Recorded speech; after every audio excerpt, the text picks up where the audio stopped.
Chapter 17.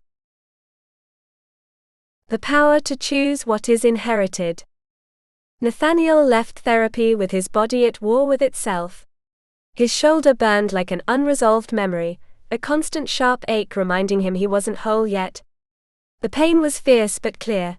The alternative, the chemical fog of painkillers, was intolerable.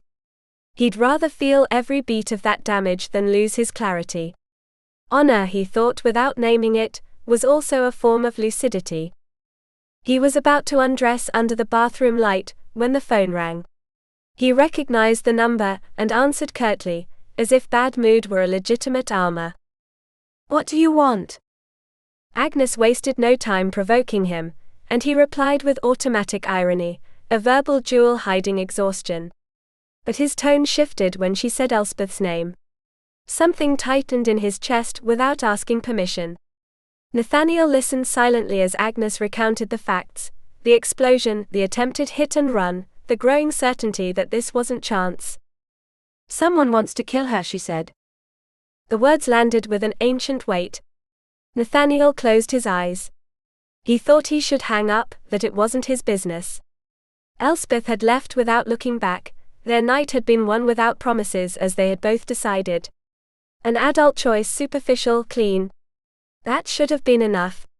Yet the irritation remained, sharp as the shoulder pain. It wasn't wounded pride, it was something else, more uncomfortable. He remembered the hospital. The moment he opened his eyes and saw her by his bed, watching over his sleep, as if it were an unclaimed duty. He had liked that she was there.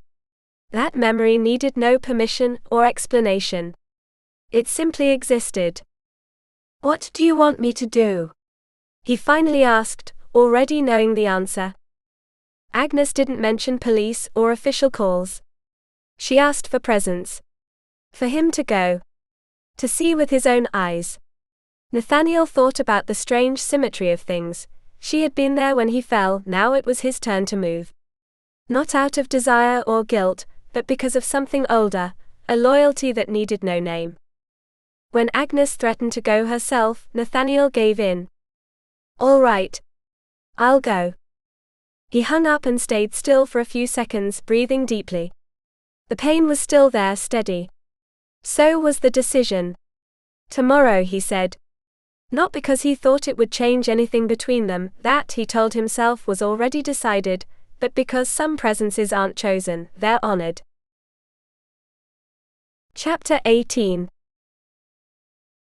The land that keeps us. Rory MacRae had confused company with loyalty. In casinos, friends were born fast like smoke and disappeared just as easily. While luck held, those men laughed beside him and celebrated every excess. When fortune turned cold, they became shadows that pushed, whispered and collected. That's how Evan Blackwell arrived, a name that sounded like a clean deal but hid a cold calculation. The debt grew like poisonous ivy, voracious interest, endless nights, and yet no one intervened. Everyone knew Rory was an inheritance waiting. When Callum MacRae died, the money would come. Before that, no one dared touch the piece. Blackwell did watch. He invested in Rory, like one guards another's jewel. And when Fiona appeared, stubborn light, naive faith, a promise of redemption, the city made sure to erase her. Rory was told it was an accident. He saw the bruised face in the hospital, and returned to the casino.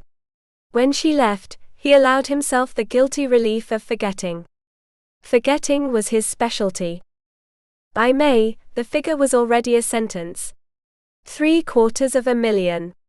July 1st wasn't a date, it was a threshold.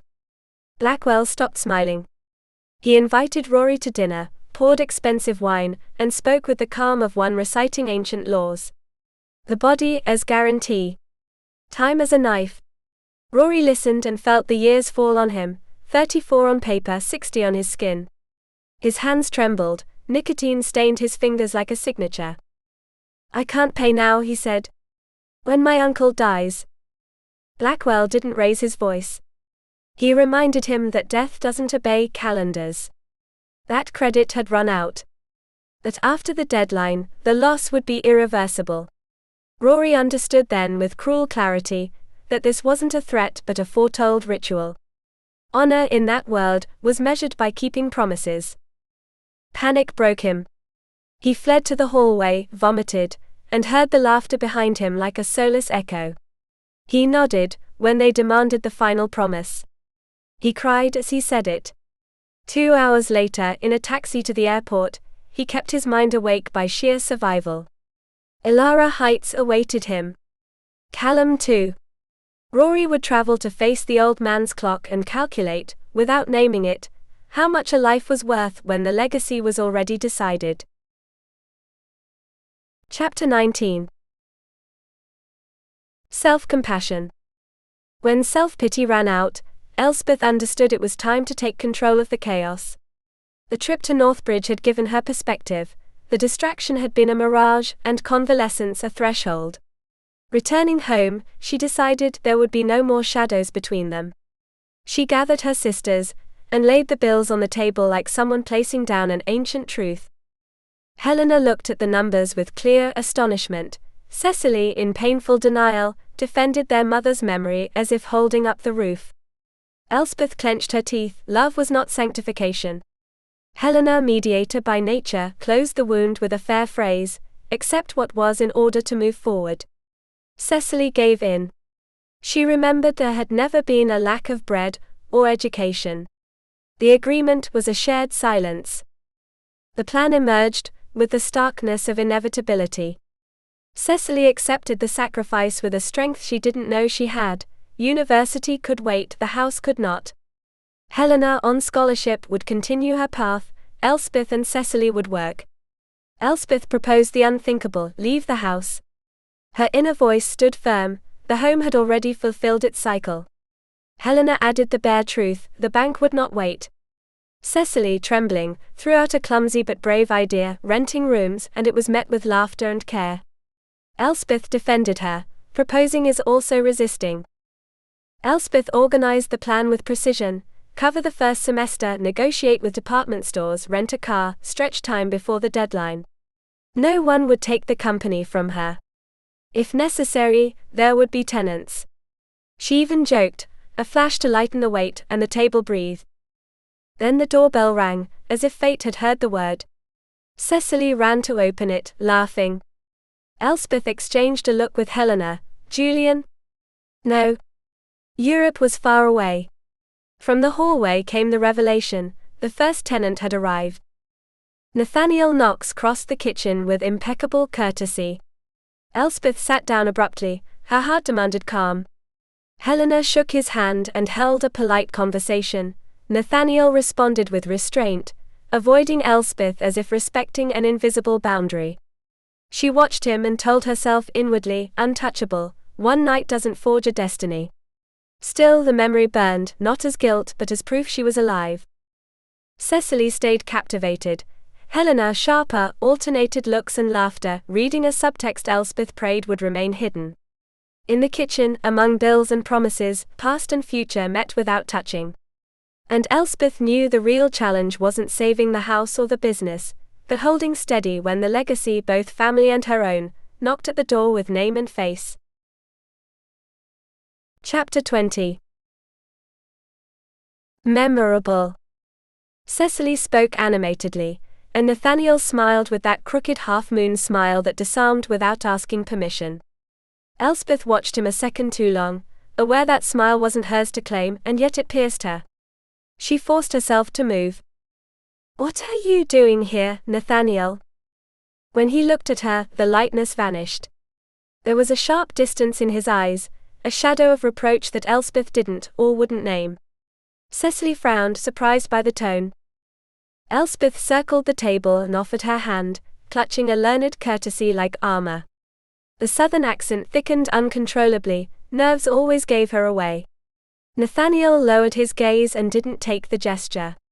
The silence was a refusal, more eloquent than any words. I insist, she said, withdrawing her hand. What are you doing here? Nathaniel didn't take his eyes off her. He knew his presence had unsettled her and thought it deserved to. She had left without saying goodbye. He hadn't forgotten. Cecily, uneasy, offered drinks. Helena cleared the table with tact. Nothing mattered. The air between them tightened like an old rope. "Why didn't you tell me you were coming?" Elspeth asked, reading the reproach in his posture. "Why didn't you tell me you were leaving?" he answered calmly, as one who drives home a truth. Cecily wanted to know where. Elspeth shut down the subject. She wasn't going to expose a night that, for her, needed to remain nameless. Nathaniel, on the contrary, held her in his gaze like an unsettled debt. He said Agnes had sent him. Elspeth didn't believe it, but Cecily, ever hospitable, was already inviting him to stay. Nathaniel declined with measured courtesy. He would speak with Elspeth and sleep in a hotel. One night. The right amount. Elspeth breathed out. Distance was a necessary relief. Or so she wanted to believe. "Will you stay for dinner?" Cecily insisted. Elspeth almost protested. Nathaniel accepted before she could finish. She didn't know if it was hunger or defiance. Maybe both. When he stepped out to take a call, Elspeth lost patience. Cecily accused her of flirting. Helena watched with uncomfortable clarity. Elspeth denied everything, stress, fatigue, but she knew she was lying. Helena saw it, the sparks, the racing pulse, the way they searched for each other without touching. Elspeth took refuge in a partial truth: Nathaniel was liked by all. In Northbridge that was a fact. "And I like women," he said from the doorway without boast, as one states a natural law. Elspeth didn't back down. "Can we talk alone?" "Of course, Olive." The nickname drove her mad. Helena, amused and protective, nudged them toward privacy before Elspeth could stop her. When they were alone, the kitchen seemed to shrink. "Why are you really here?" Elspeth asked. "Agnes thinks you're in danger." Elspeth shook her head. "Bad luck, nothing more." Nathaniel didn't argue, he observed. He came close enough to brush her hair aside and see the new bruises. The gesture was precise, almost reverent. Elspeth's skin and conscience burned. There were more truths than she wanted to hold. "Did you fall again?" he asked. "No." She moved away. "I was in the wrong place at the wrong time. Everything has an explanation." Nathaniel took a chair and sat backward, as if preparing for a vigil. "Then start," he said, with a calm that allowed no evasion. "Tell me about that explosion." Elspeth looked at him, measuring the abyss between what she had to keep silent and what, for the first time, she might need to share. "Which one?" Chapter 21. Mature and elegant. The word explosion hung between them like ash that refused to fall. "So there's been more than one?" Nathaniel said, incredulous. Elspeth nodded slowly. It wasn't fatigue that was overcoming her, but the awareness that she was crossing an invisible border, the one that separates silence from truth. "That's exactly what I'm telling you." "Two. Different. Unconnected," she added, almost hurriedly. "One was a bomb. The other, a gas leak. Different cities. No pattern." She said it like someone repeating a learned spell, hoping the world would obey. Nathaniel watched her silently.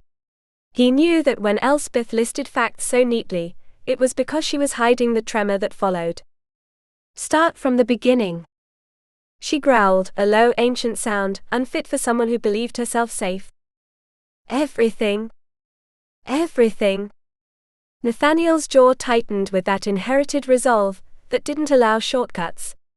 Elspeth then understood there would be no summary, and let her memory flow like a dark river. Port Alwyn, the blast, the hospital, Northbridge, the car that almost ran her down, Clearwater Bay, another explosion, more sirens, another hospital, the house. Her voice stayed steady, but inside she relived the metal closing around her, the smell of smoke, the feeling of having survived by pure chance, or by something more. "So," Nathaniel said at last, 2 explosions, 2 hospitals, and an attempted hit and run. And in the middle, Julian. Helena appeared at the door, silent like a guardian. "More than trauma, it was a challenge," Elspeth corrected. "I thought Cecily was hiding. I wanted to get in." He didn't threaten, but fear leaves its mark too, she thought, though she didn't say it. "Did he touch you?" Nathaniel asked, with a calm that was pure control. Elspeth shook her head, then hesitated. Maybe he pushed me aside. That was enough. Nathaniel understood.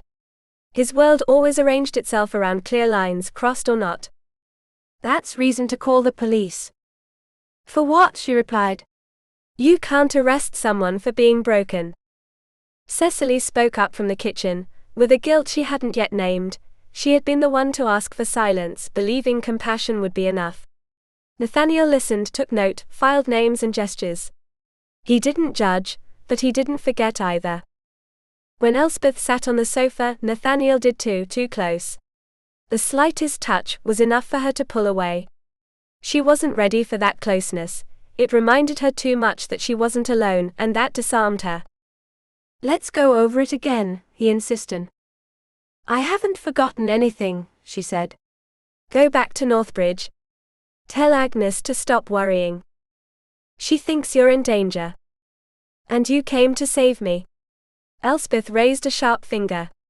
I don't need saviors. Nathaniel took a deep breath. Patience was also a legacy. Do you remember what I do? Elspeth knew. Too well. You're a detective. That's why I'm here.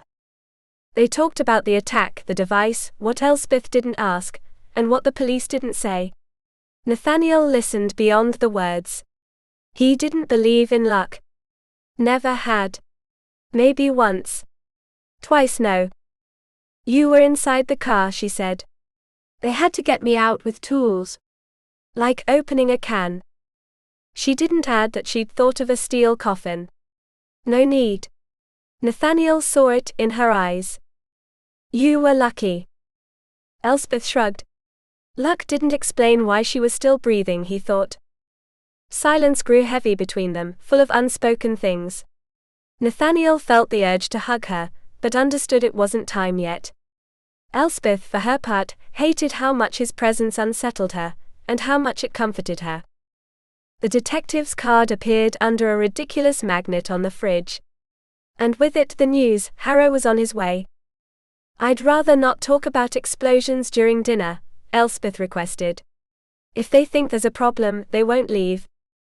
You're protecting them. Yes. And I don't want fear at the table.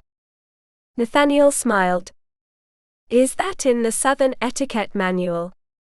Dinner was calm, almost cheerful. A pause. But when it ended, Nathaniel retreated to the study and closed the door. Elspeth knew he was investigating. He couldn't help it. That was who he was. When the doorbell rang, the air shifted. Elspeth dried her hands and went to open it. The past had finally decided to knock. Chapter 22. The other detective. It was Nathaniel who opened the door to the detective, as if that gesture silently sealed a tacit alliance. Cecily smiled and waited for Elspeth to make the introductions, faithful to an order that for her was almost sacred. The men shook hands. Harrow spoke first. How long will you be in town, detective? Call me Nathaniel. Elspeth almost said he was leaving the next day, but something, an old intuition, held her back. Some time, he answered. I don't know yet. They measured each other with courtesy, like warriors acknowledging the weight of the other. Elspeth thought, not without irony, that they looked like two roosters disputing an invisible territory, and immediately scolded herself for the comparison. This house was not a hen house, it was a refuge. Where are you staying? Harrow asked. I haven't decided yet. Stay with us, Cecily intervened, with an almost childlike hope. We were so glad to see you again, detective. The pleasure's mine. He led them to the living room. They walked together. Nathaniel spoke in a low voice, too low for Elspeth to hear. Harrow pulled out his notebook and began to write. Rather than unsettling her, it confirmed the inevitable. The outside world had entered the house. Have you offered him something to drink? Cecily whispered. This isn't a social visit. Elspeth watched. She could tell when something was going wrong, even if she didn't yet know how. Cecily gently pulled her toward the railing. When he called, he said he wanted to talk to you about something important. It sounded grim. If you're in trouble, I won't leave. I can stay and listen. Elspeth shook her head slowly. He just wants to tie up some loose ends. She lied with an ease that alarmed her. She was becoming skilled at this art, and she didn't like what it said about her. How do you know? Nathaniel's talked to people in the district. You trust him, right? Cecily nodded, relieved. Elspeth then realized how much they protected her without saying it. Maybe she thought some lies were an imperfect form of love. I'll offer him something to drink, she said. Mom wouldn't forgive us if we forgot our manners. Cecily smiled. The world could be burning, but no one would go thirsty in this house. Before leaving, Cecily added, almost with guilt, the pending calls. Victor, repentant and theatrical, the lady with the boxes, and then, as if summoned, the phone rang. Elspeth went to the study. It was Clara Voss, precise as always, worried about a color nuance in the tapes. Sage green instead of mint green. Elspeth closed her eyes for a moment. In the middle of the chaos, that detail was insignificant, and yet it wasn't. Precision was also a legacy. Send it back, she said. Thanks for letting me know. She hung up. As long as the company was hers, she would uphold the standards that had defined it. Giving in on that would be giving in on everything. Cecily peeked in. Nathaniel's asking for you. I'm coming. Be kind, she asked. He's Agnes's brother. If only you knew, Elspeth thought. In Northbridge, closeness had crossed boundaries she still didn't know how to name. Returning to the living room, she found Nathaniel and Harrow surrounded by notes, exchanging anecdotes like veterans of the same war. The FBI and the Federal Major Crimes Agency, FMCA, are involved, Nathaniel explained. No surprise. A circus, Harrow added. Everyone wants to be in charge. And no one shares information, Nathaniel concluded. Elspeth understood the backdrop, too many hands on the same helm. Too many egos. Too much noise. And where do you fit into all this, detective, she asked. At the end of the chain, he replied with a tired smile. Call me Rowan. What are you going to do? She pressed. My job. This is your investigation, Nathaniel affirmed. They recognized each other as allies. Not out of sympathy but by code. The trench bonds more than any promise. The FBI will be the most troublesome, Rowan said. Arrogant. Elspeth looked at Nathaniel, waiting for a reaction. He smiled. And in that smile, calm, steady, Elspeth sensed something unsettling and ancient, the certainty that the battle had just begun. Chapter 23. The basket of flowers. Have you told Rowan you have 2 brothers in the FBI? Elspeth's question fell softly but not without an edge. Rowan frowned, surprised. Nathaniel raised his hand before he could apologize. It's okay. Finn and Callan can be intense. Elspeth watched that gesture closely. Nathaniel protected even what didn't need defending. It was an old, almost inherited loyalty, and she was unsettled by how naturally she trusted it. What do we know so far? She asked. Are there any real leads? Rowan took a deep breath, as if stepping into serious ground. The explosive was inside a basket of flowers. On the floor, next to a table at the back of the tent. Your table. The world didn't stop. Neither did Elspeth. She nodded slowly. She remembered the flowers, beautiful, out of place, like a mistaken offering. I didn't see who brought them. I was out for a few minutes. When I came back, they were already there. Rowan continued, now in a lower voice. I came from the airport with a specialist from the FMCA, Stonebridge. He leads the National Eastern Response Team. It's still unofficial information, but he says he knows who did it. Relief flashed through Elspeth briefly. He knows, she asked. He recognizes their signature, Rowan corrected. Elspeth looked at Nathaniel. He understood, immediately. Terrorists repeat patterns. Materials, methods, hideouts. This one always uses baskets. Flower baskets, Rowan specified. They call him the florist. Charming, Elspeth murmured without humor. He likes to destroy, Rowan went on. Buildings, houses, cars. But never with people inside. Until now.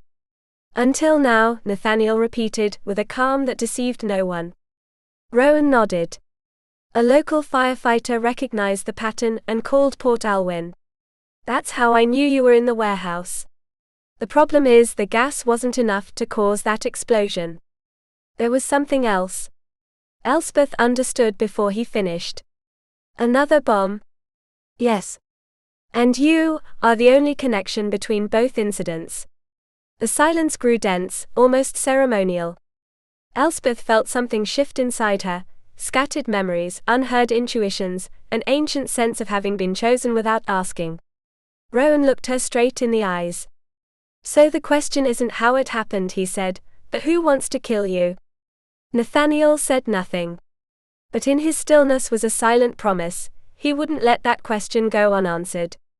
And Elspeth, looking at him, knew she was no longer alone on the threshold of something dark and inherited, something that demanded to be faced with honor, no matter the cost.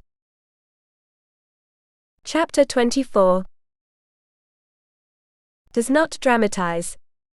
They granted her a few moments of silence, as if the air itself needed to settle. Rowan studied Elspeth with professional attention. She didn't break, didn't dramatize. There was in her an inherited calm, a dignity learned somewhere ancient. On the outside, steady. Inside, the scream, the certainty that her life on every front was beginning to crack all at once. Just what I needed, she murmured.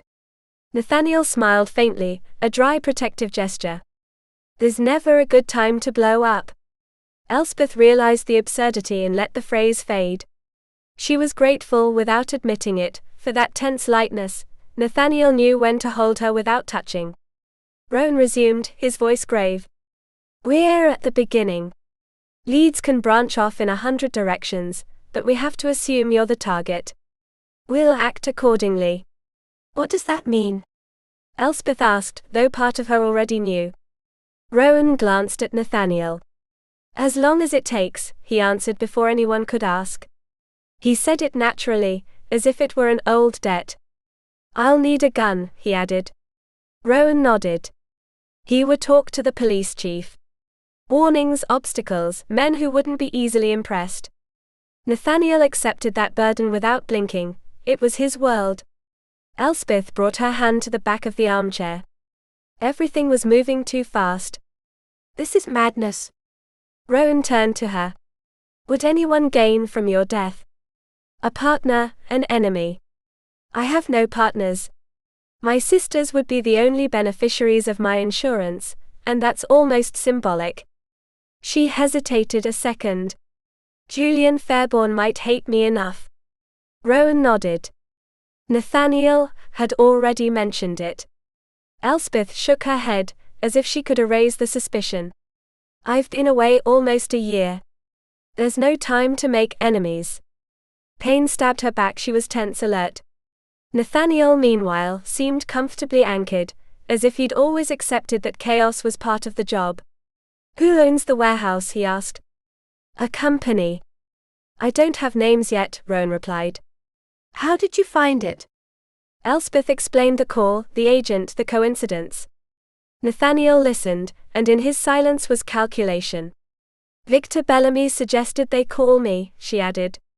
Interesting, Nathaniel said. The pieces began to move. The hurried call, the early arrival, Victor's surprise at seeing her there. Rowan took notes. Nathaniel looked at the whole picture, not the details. He didn't believe in accidents. Victor has disappeared, Elspeth said. He tends to do that when stressed. I'm not going to wait for him to show up again, Rowan replied. I'll find him. Elspeth gave him the fiancé's contact. She defended Victor with a loyalty almost tinged with sadness, a good man, sensitive, part of the community's fabric. She didn't want to see him turn into a shadow. Would he recognize the voice that called you? Rowan asked. Elspeth hesitated. Noise, interference, fragile memory. Cecily then appeared, radiant, oblivious to the sharp edge of the conversation. Elspeth understood how much she wanted to protect her. Nathaniel understood without words. We'll be discreet, Rowan confirmed. Cecily brought the tea, handed out smiles, kissed Nathaniel on the cheek with a naturalness that hurt Elspeth more than she expected. Not from jealousy, from everything that simple closeness represented and that she felt slipping away. When Cecily left, Rowan smiled with nostalgia, recalled an old love, then returned to the present with the discipline of someone who knows the past saves no one. All right, Elspeth, he said, opening a blank page. You've been away all this time. I need us to go over every step. Where you were. Who you spoke to. Elspeth took a deep breath. She understood it was no longer just about surviving, but about rebuilding her own story to discover at what point fate had decided to single her out. Chapter 25. A fissure. Elspeth thought it would be simple. A quick, orderly recounting, 10 or 15 minutes, and it would all be behind her. But time began to fold in on itself. Rowan kept making her go back again and again, return to the beginning, as if the key was hidden in some fold of memory. She sensed it. He was waiting for a crack, a detail that would betray the truth. None came. The hours slipped by with the stubbornness of a low tide, and every trace led back to the same name, always the same, Julian Fairbairn. Elspeth felt the old weariness of someone who knows fate hasn't been wrong, only persistent. When Rowan tried to talk about the business, something closed inside her. It bothered her, but she couldn't avoid it. She spoke of the loan, the financial disorder, the mistake she hadn't seen in time.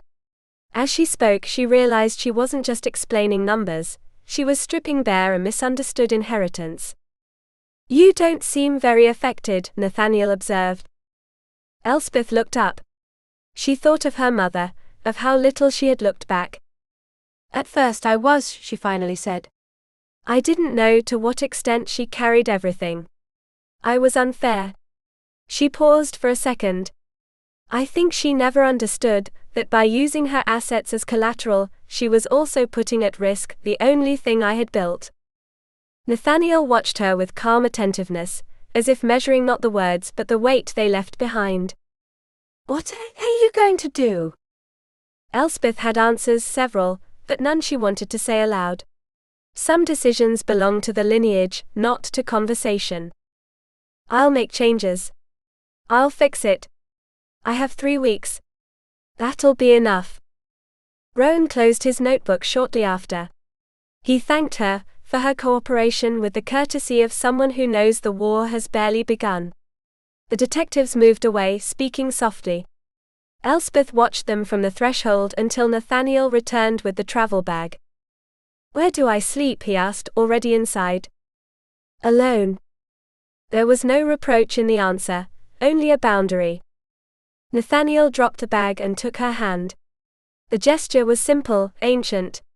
He led her to the living room, and without touching her, cornered her with his mere presence. Elspeth felt her pulse quicken. She knew he saw more than she said. What's wrong? He asked. And don't pretend you don't know. She thought of Northbridge. Of the wrong night. Of how easy it had been to lose control when everything else was falling apart. After Northbridge, it's hard, she admitted. You disarm me. Why?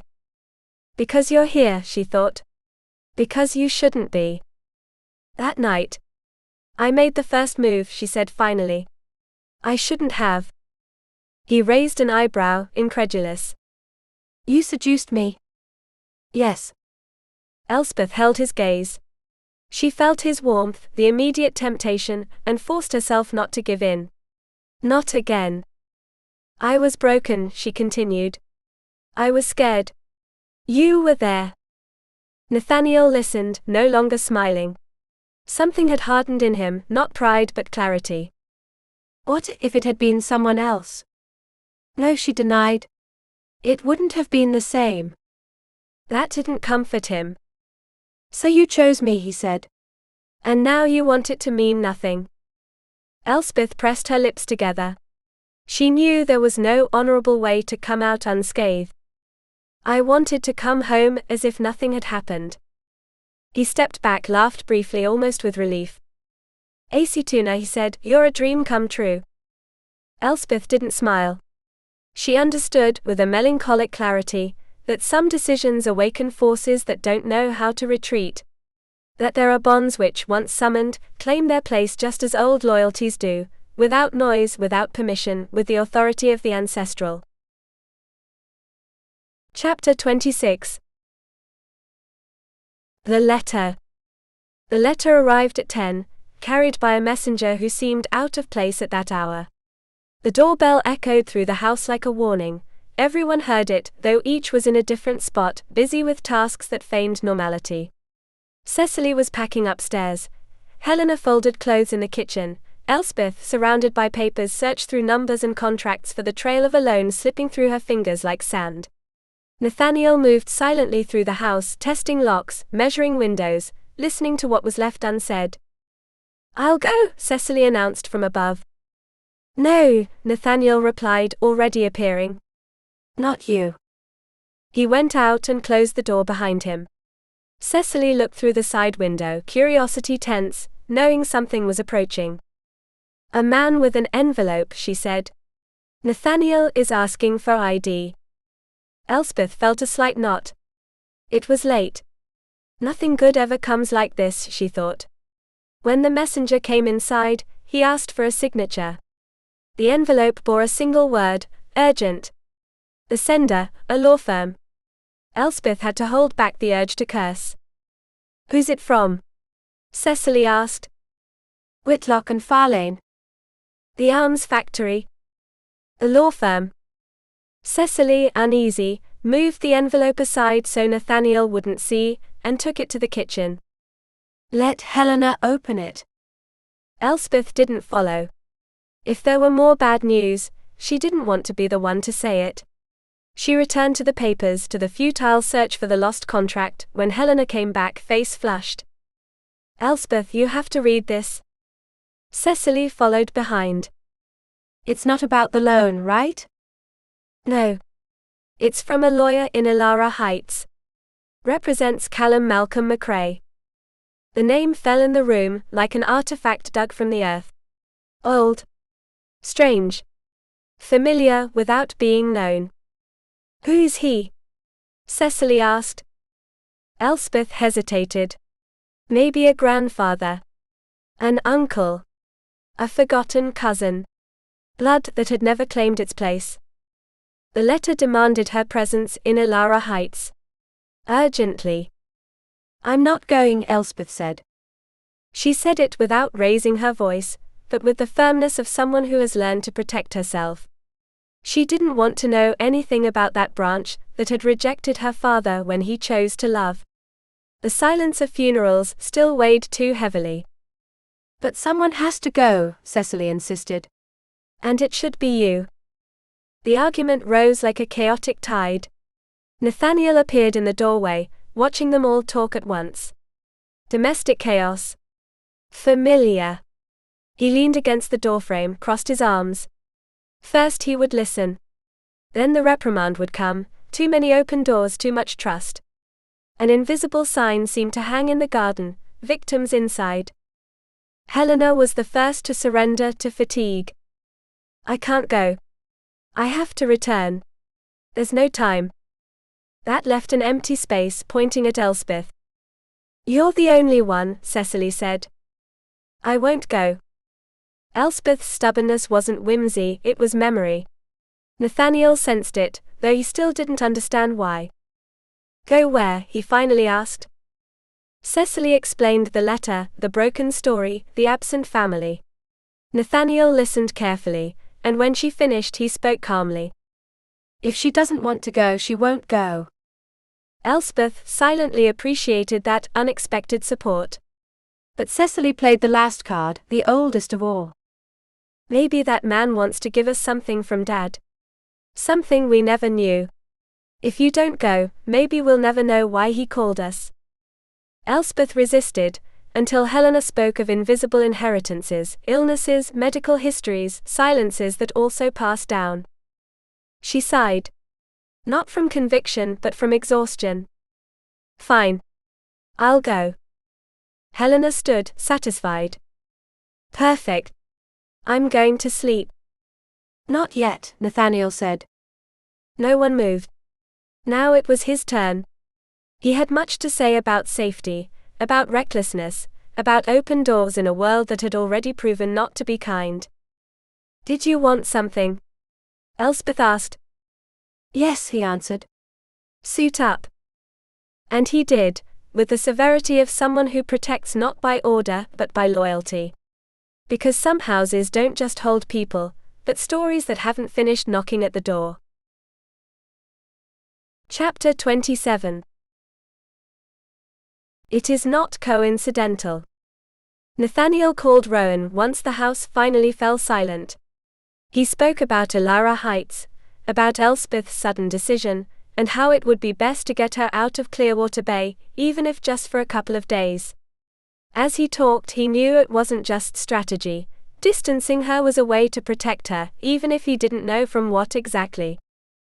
The letter doesn't add up, he said. They'd never heard of that relative before. His showing up now isn't a coincidence.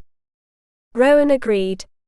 He promised to investigate this MacRae, asked to be kept informed and laid out the official moves, Chief Calder, the proper jurisdiction, the FBI inevitably stepping in. Nathaniel accepted the shift calmly. He didn't like power games but he knew their rules. What unsettled him wasn't the FBI, but how little they still knew. Elspeth, sitting on the last step of the foyer, waited while fighting off exhaustion. Her body felt heavy, as if she were dragging more than one sleepless night, more than one decision made against the current. When Nathaniel hung up, she checked the locks again, a silent, almost ancestral ritual, securing the perimeter before resting. "What are you doing there?" he asked. "Waiting for you to show you the guest room." He looked at her closely. He saw the tiredness she tried to hide. "You should sleep." He led her upstairs. The room was across from his, a closeness they both noticed without mentioning. Elspeth opened the door and stepped aside. "You have your own bathroom, I'll find it. Good night." And she closed the door. Elspeth stayed still, staring at the wood as if it had changed nature. There was no reproach, no irony, no ambiguous gesture. Just a serene smile before disappearing. And precisely that disarmed her. She felt awkward for having expected something else. A kiss. A word suspended between the past and what might be. She told herself it was better this way, that it confirmed the unspoken agreement, what happened belonged to yesterday. Yet the discomfort remained, dull and contradictory. Nathaniel hadn't argued her decision, hadn't asked for anything. He'd accepted fading away with a dignity that hurt. In her room, getting ready for bed, she tried to reduce it to simple logic. Nathaniel was a man used to not staying. A seducer without roots. That should have comforted her. She tried to be angry, to call him arrogant, intrusive. How dare he burst into her life like that? But even that anger dissolved before an uncomfortable truth. With him in the house, she felt safe. She remembered how he'd spoken to Cecily, firm but careful, teaching her to look at the world attentively, without fear. Nathaniel didn't impose, he protected. And he had no obligation to do so. How was she going to forget him when she went back to Northbridge, if he kept showing that silent, almost ancient loyalty? How could she maintain a platonic distance, when he embodied exactly what she refused to need? She slipped into bed and pulled the covers up to her chin. The thought returned, inevitable, she had been the one to cross the line. And then, as if that weren't enough, she downplayed it, feigning lightness where there had been vertigo. "This means nothing," she had said. "Not for you, either."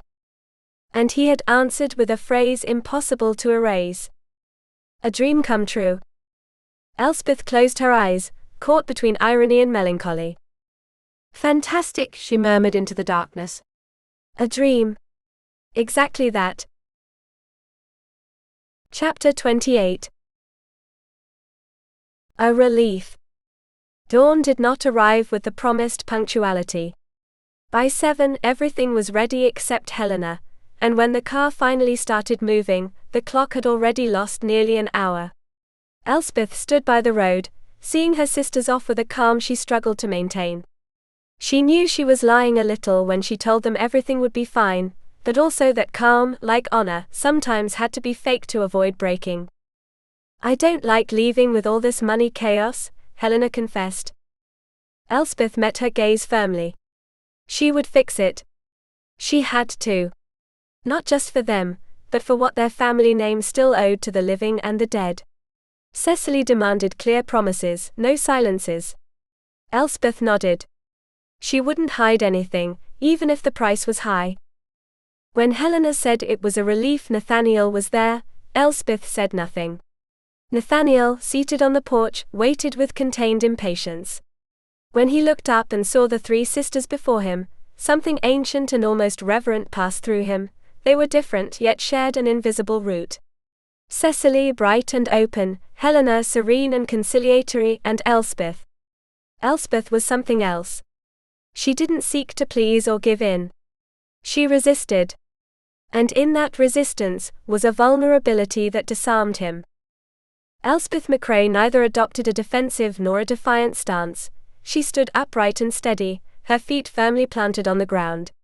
She wore contemporary clothing, restrained and functional, a dark dress with clean lines and no adornment, like someone who had no need to emphasize herself. The wind moved through her dark brown hair, very long and straight, falling without artifice down her back, resistant to any attempt to fully tame it. Her green eyes, calm and watchful, did not smile, they observed. There was in her expression a clarity without harshness, a full awareness of the weight she carried, and the quiet resolve not to set it down. She did not seem like someone who sought power, but like someone who had understood that the true challenge was to hold it, without letting it corrupt her. He watched her say goodbye. He saw the tears she thought she hid. He said nothing. He opened the car door for her, like someone offering shelter without words. Elspeth climbed in with trivial excuses, bags, irons, forgetfulness, and he patiently neutralized them, as if anchoring reality so she wouldn't drift. We don't have that much time, he finally said. The first stop was the police station. The building, covered in ivy and worn dignity, seemed to hold more stories than it showed. Inside, Nathaniel felt that rough familiarity of the job, the smell, the linoleum, the undercurrent of tension. Elspeth waited in the lobby, uneasy, checking her bag, trying not to think of explosions or weapons. The receptionist recognized her. Not for her candles, but for having survived. Elspeth smiled, accepting the strange weight of that unintended fame. When Nathaniel left the office, he wore a gun at his side.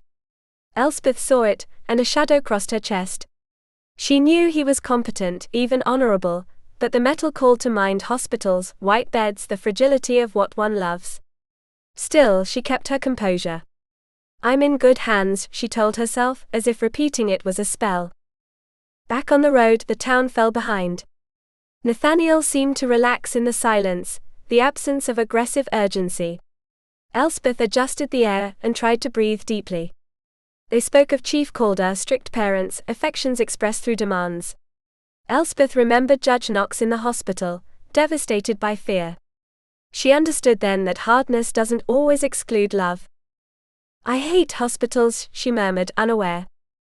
Nathaniel took her hand in a simple, almost ritual gesture. He didn't press when she dodged the explanation. Respect was also a form of care. Further along, with the open road before them, Nathaniel spoke of Rowan. Of the investigation. Of a piece finally fitting into place. The warehouse that exploded, he said, the largest shareholder is Victor Bellamy. Elspeth turned her head toward him. In that moment, she understood the trip to Alara Heights was not just a physical journey. It was the beginning of a descent into a buried truth, a legacy demanding to be faced, even if it hurt. Chapter 29. A confusion. The name fell like a stone into the still water of the morning. Elspeth hadn't expected it. For a moment, she allowed herself to think it was a mistake. It can't be, she told herself, clinging to logic like a railing in the midst of vertigo.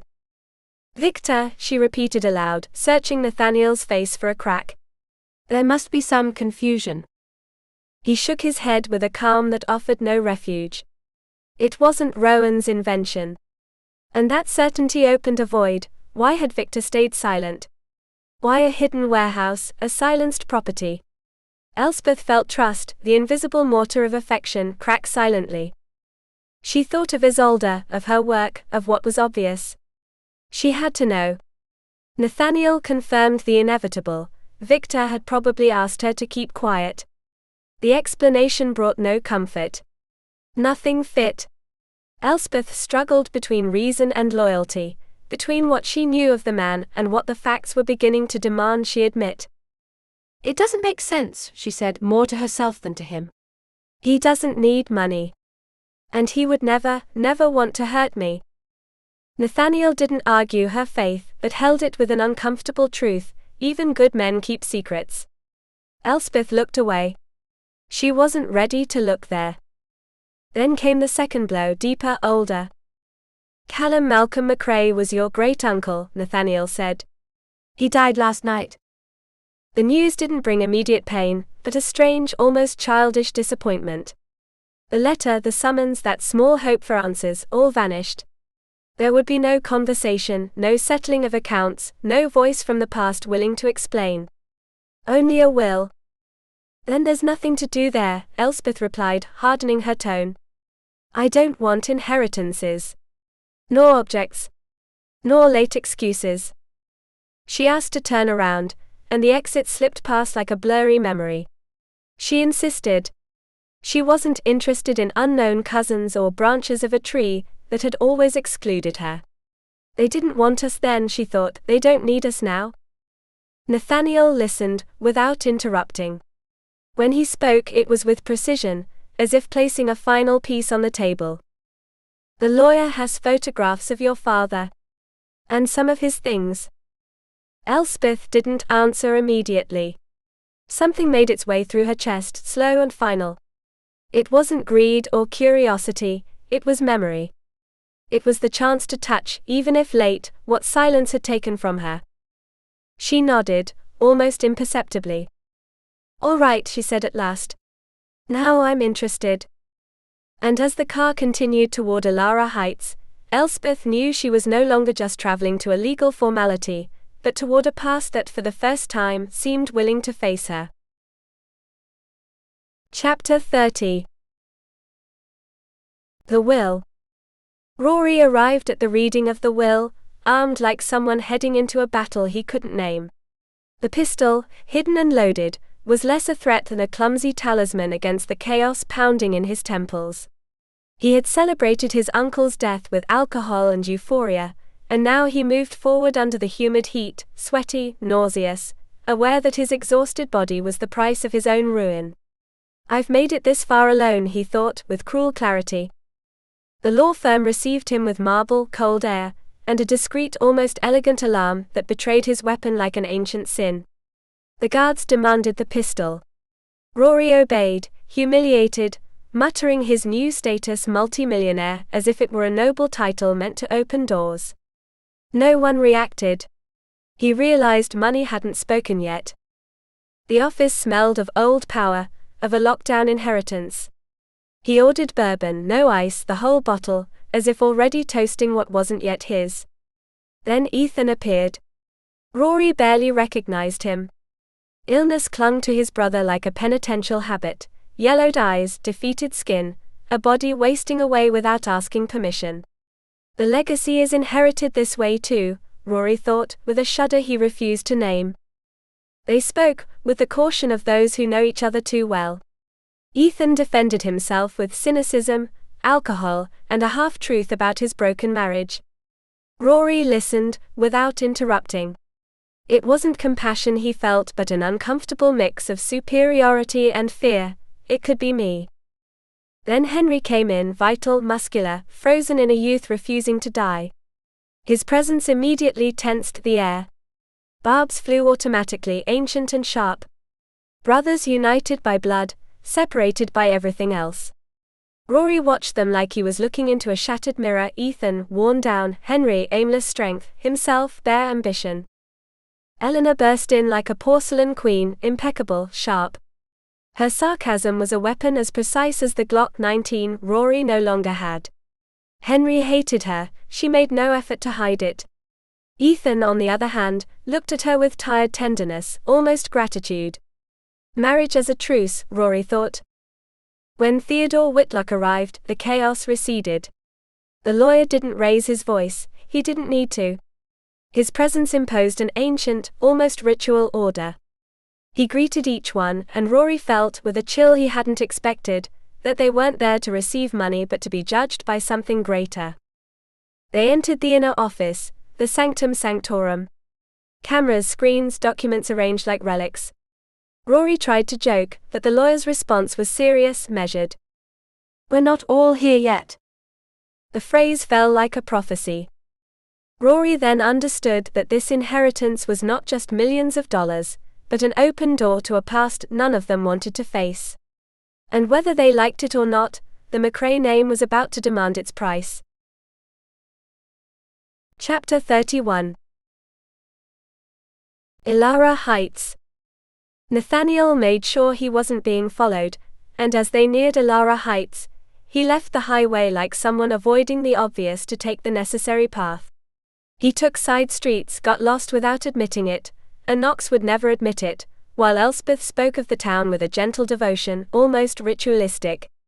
Ilara Heights, jewel of the South, an ancient sister to Port Alwyn. Nathaniel nodded without fully listening, he watched her instead. Cities inherit their beauty too, he thought, just like people. When he finally recognized the place, an old park, moss-covered oaks, statues watching from stone pedestals, he knew they had arrived where they were meant to be. The lawyer's firm stood like a noble house reclaimed by time, dignity preserved, purpose transformed.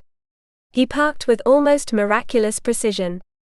Elspeth glanced at her watch, and felt the dizziness of anticipation. She didn't want to arrive early. Not yet. Something in that place stirred an ancient tremor. Nathaniel noticed without her saying a word. She's scared, he understood, and he didn't push her. They waited. Brief calls. Messages that didn't come. The town breathed around them like a patient chorus. When Nathaniel spoke with Rowan, his voice grew heavier. When he hung up, he didn't soften the truth. Victor has tax troubles. Elspeth felt the world shift a degree. Victor, southern gentleman, silent benefactor, man of elegant parties and discreet gestures. Gentlemen don't talk about money, she thought with an almost childish loyalty. Nathaniel didn't mock. He looked at her intently. If he inherited a fortune, he said, maybe he doesn't have it anymore. They took refuge in a cafe open to the heat, fans clicking time with a nearly hypnotic rhythm. There, between iced teas and measured glances, Elspeth defended Victor with a faith that even surprised herself. Nathaniel listened, but something in his expression changed when she mentioned the investment offer. When, he asked alert. More than a year ago. Too long. Always too late, he thought. They talked then of unknown relatives, ongoing investigations, of not walking blind. Elspeth confessed her fear without embellishment. It wasn't the money. It was the possibility of another disappointment, another inherited wound. She named her mother carefully, as if touching that memory still hurt. Nathaniel was direct, maybe too much. You're furious with her. Elspeth wanted to deny it. She couldn't. The truth broke out in held-back tears, in an anger that had been a shield against grief. Nathaniel took her hand with firm tenderness. It's not the money, Elspeth, he said. It's that you couldn't save her. She pulled her hand away but didn't argue. There was some truth to that. And accepting that truth demanded a different kind of courage, one older than both of them. Nathaniel stood, and helped her up. Outside the oaks still guarded the square, silent witnesses to generations who had passed through there, believing they came of their own will. "Come on, AC Tuna," he said softly. "It's time to meet your blood." Elspeth took a deep breath. Ilara Heights waited. The legacy too. Chapter 32. The law firm. The Whitlock and Farlane advisory firm occupied a 19th-century building that had survived war and time without losing its dignity. Crossing the threshold, Elspeth felt as if she were entering a house she remembered too well.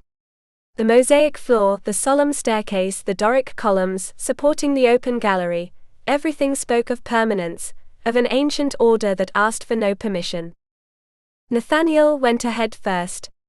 The alarm went off and then shut down once he showed his badge, a brief professional gesture.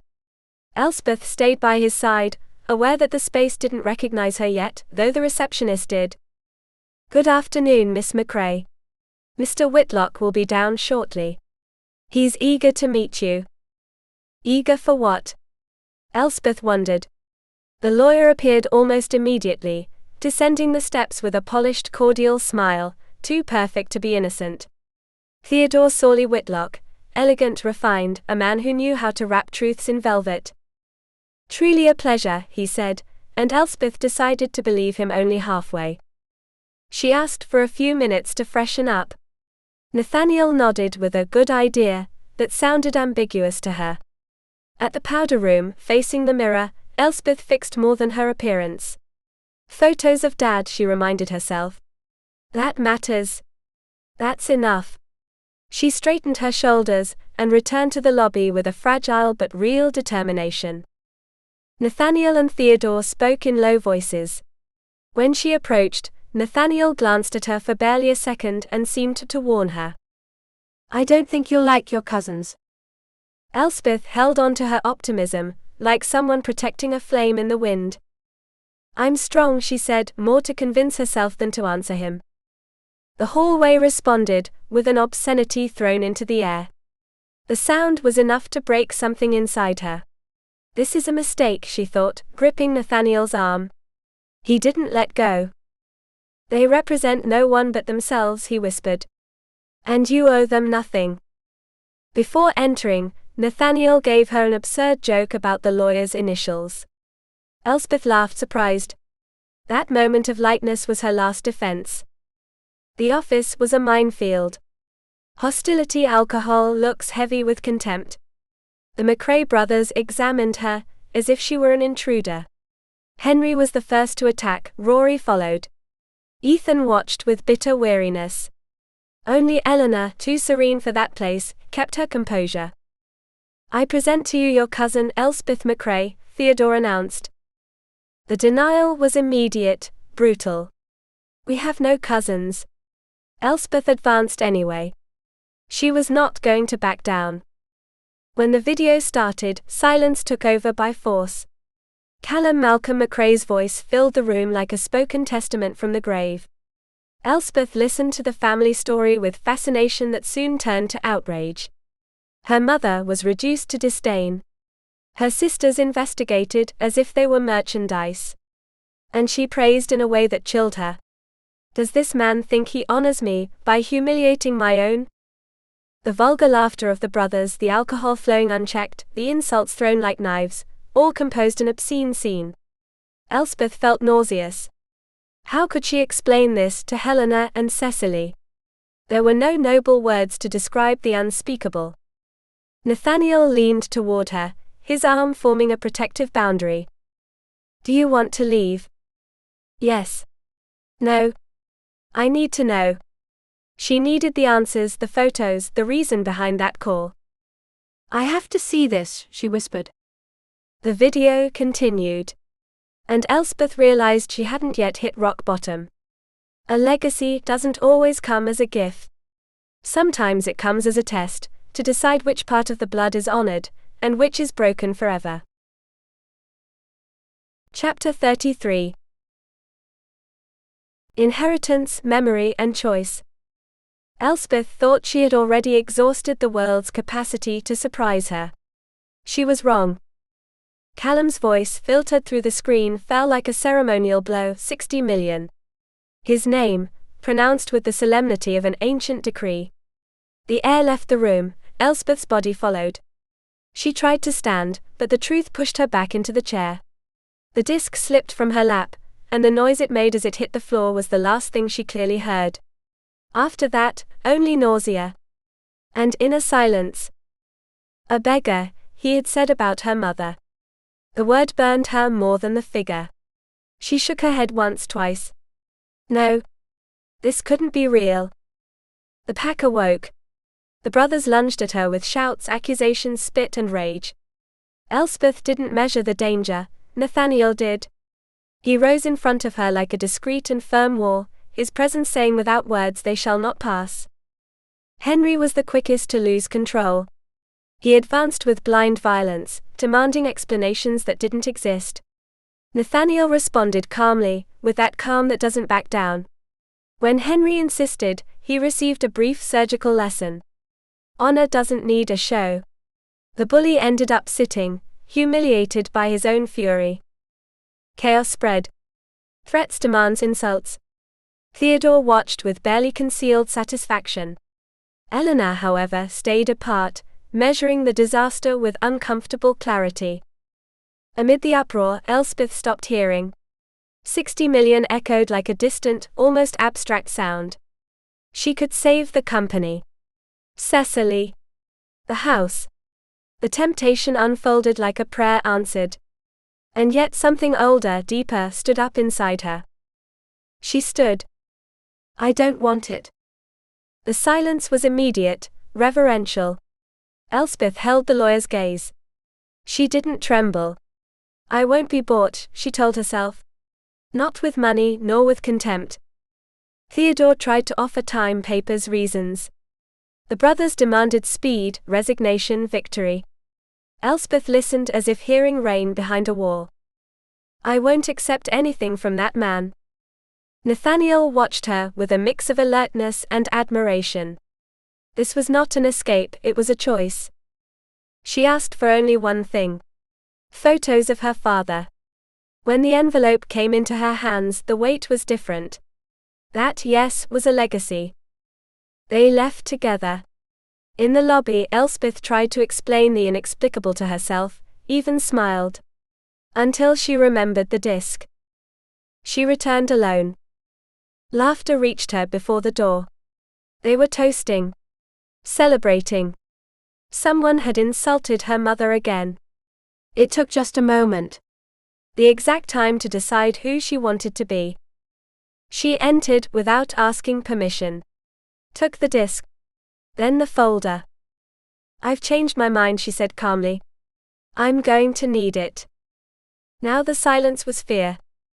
She walked toward the exit with the folder pressed to her chest, Nathaniel waiting for her as if he had always known she would come back like this.